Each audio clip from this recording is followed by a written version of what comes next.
Hello, traders. FX Pip Collector here. Today is Monday, March 24th, and this is my morning video for the US dollar yen. If you haven't done so already, definitely do check out my free Discord channel, link down here in the corner. Don't forget to take a look at my website, fxpipcollector.com, to gain access to all these benefits listed below and more. And also, don't forget that I do a YouTube live stream every weekday evening at 6 p.m. GMT UK time. So, anyways, I mean, if you've been watching my videos, you probably had a couple pretty decent logs last week and maybe even early this morning for the US dollar yen. Now, we have our Fibonacci retracement on here. And if we go back up to the daily time frame, you can see that we are definitely still in a downtrend on the daily. We do not have a breaker structure, which means that it could bounce from a fib level and it could make a new move down to the downside. It could go down and break these lows.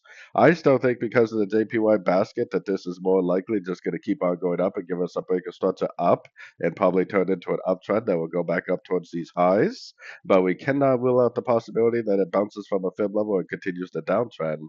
So keeping that in mind, let's take it down to the 1 hour. So the 78%, the 78.6% right around the 150.3 area would be my next major area of resistance.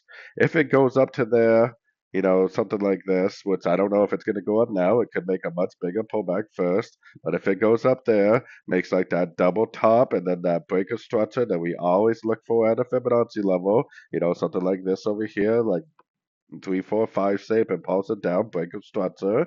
If it does that at a Fibonacci level, I would definitely take it as a short for possibly the end of a correction and possibly continuation of the downtrend.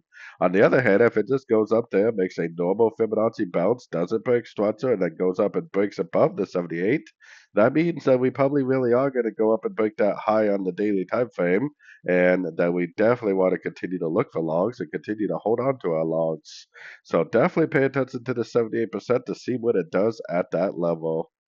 So anyways, don't forget to join my free Discord channel linked over here in the corner. And as always, thank you for watching and happy trading.